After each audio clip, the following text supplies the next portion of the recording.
ارے بولو بھائی، بیٹی میں بھی ہے تو ہم قرآن کا یہ حال کر رہے ہیں. تو بچپن میں ہم جب چھوٹے چھوٹے تھے نا تو ہم اشعار پڑھتے تھے. قرآن کا حال ہم نے کیا کر دیا. قرآن خود کتنا رو رو کر ہم سے کہہ رہا ہے. تو ہم چھوٹے چھوٹے تھے تو اشعار پڑھتے تھے. تاکوں میں سجایا جاتا ہوں، تاکوں میں سجایا جاتا ہوں، آنکھوں سے لگایا جاتا ہوں، تعویذ بنایا جاتا ہوں، تعویذ بنایا جاتا ہوں، دھو دھو کے پلایا جاتا ہوں، تاکوں میں سجایا جاتا ہوں. جس طرح طوطا مینا کو کچھ بول سکھائے جاتے. سمجھنے کو تیار نہیں. جیسے طوطا اور مینا کو رٹا لیتے نا، طوطا بھی بولتا. اگر اس کو بھی سکھا دو نا اللہ اللہ اللہ تو طوطا بھی بولتا اللہ. لیکن جیسے اس کو شکاری نے پکڑا اللہ بھول جاتا کیونکہ رٹا ہوا تھا. نہیں سمجھا کیوں؟ کیا تھا؟ رٹا ہوا تھا. مولانا دل میں نہیں تھا تو رٹا ہوا تھا. تو اس وقت جب شکاری پکڑ لیں تو پھر کیا کیا آ جاتا اپنی والی. سمجھ رہے آپ؟ تو دل میں اترے گا قرآن. اس کو سمجھو تو صحیح. لیکن ہم نے کیا کیا؟ وہ طاقوں میں سجایا جاتا ہوں، آنکھوں سے لگایا جاتا ہوں، تعویذ بنایا جاتا ہوں، دھو دھو کے پلایا جاتا ہوں. جس طرح طوطا مینا کو، میں خود 30 سال کے بعد پڑھ رہا ہوں یہ آج. میں نے بچپن میں پڑھا تھا مدرسے میں اور آج 30 سال کے بعد پڑھ رہا ہوں. جس طرح طوطا مینا کو کچھ بول سکھائے جاتے ہیں، اس طرح پڑھایا جاتا ہوں، اس طرح رٹایا جاتا ہوں، اس طرح پڑھایا جاتا ہوں، اس طرح رٹایا جاتا ہوں، طاقوں میں سجایا جاتا ہوں. اور اگلا شعر دیکھیے کتنا اچھا ہے. جب قول و قسم لینے کے لیے جھگڑے ہو گئے، قسم کھانا پڑتی ہے قرآن کی قسم. قرآن کی قسم. تو اب دیکھیں شاعر کیا کہہ رہا ہے کہ قرآن کا حال ہم نے کیا کر دیا. شاعر کیا کہہ رہا ہے؟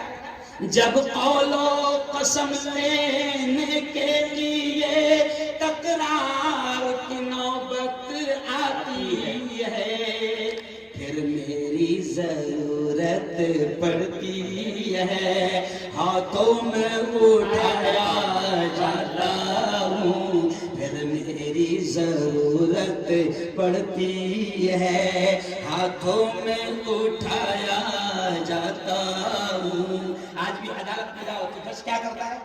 کٹہرے میں بلاتا. اور پہلے کہاں ہاتھ رکھا تھا؟ ارے بولو قرآن کا ہاتھ رکھا کر. آج بھی ہندو جج بھی اس کو بھی معلوم ہے کہ مسلمان ہے تو ہاتھ کائے پر رکھا؟ قرآن پر. تو عدالت کے کٹہرے میں قرآن پر ہاتھ رکھ کر جج کہلواتا ہے بولو جو کچھ کہوں گا سچ کہوں گا، سچ کے سوا پھر بھی کمینہ جھوٹ بولو. سمجھا؟ اب دیکھیں جب قول و قسم لینے کے لیے تکرار کی نوبت آتی ہے، پھر میری ضرورت پڑتی ہے، ہاتھوں میں اٹھایا جاتا ہوں، تعویذ بنایا جاتا ہوں، دھو دھو کے پلایا جاتا ہوں. اب اگلا شعر اللہ کرے کہ سمجھ نہ جائے. بڑا اللہ کرے کہ سمجھ نہ جائے. یہ مجھ سے محبت کے دعوے محبت کے دعوے کرتے ہیں، قرآن سے اتنی محبت کہ قرآن کی کوئی بے عزتی کریں تو جان دینے کو بھی تیار اور جان لینے کو بھی تیار۔ تو اب کیا کہہ رہا ہے شاعر؟ یہ مجھ سے عقیدت کے دعوے، یہ مجھ سے محبت کے دعوے، قانون پہ راضی غیروں کے۔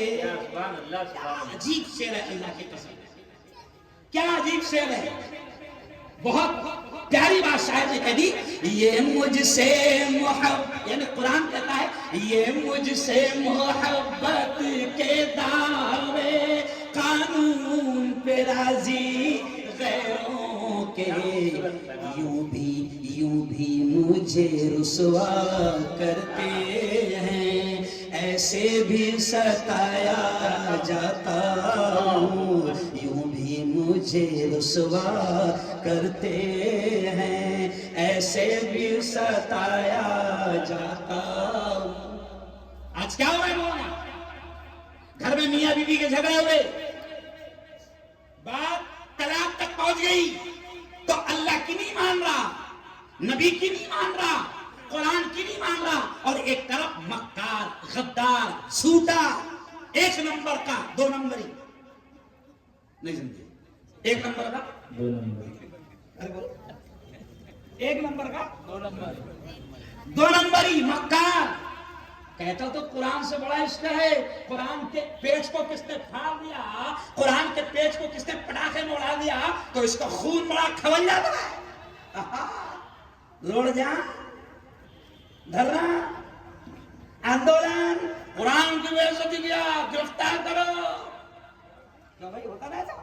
لیکن مکار، غدار، جھوٹے، جب تیرے گھر میں جھگڑا ہوتا ہے، اس جھگڑے کا حل قرآن نے بتایا، اس جھگڑے کا حل اللہ نے بتایا، اس جھگڑے کا حل نبی نے بتایا، تو قرآن کی بات کو ماننے کو تیار نہیں، سیدھا بھاگ رہا وکیل صاحب، کورٹ کچہری۔ تو اس لیے وہ شعر کیا کہہ رہا ہے قرآن کے بارے میں کہ یہ مجھ سے محبت کے دعوے، قانون پہ راضی غیروں کے، اس طرح ستایا جاتا ہوں، یوں بھی مجھے رسوا کیا جاتا ہے۔ اور میرے اون کے بھائیوں، چلو آؤ اب میں اہم باتیں آپ کو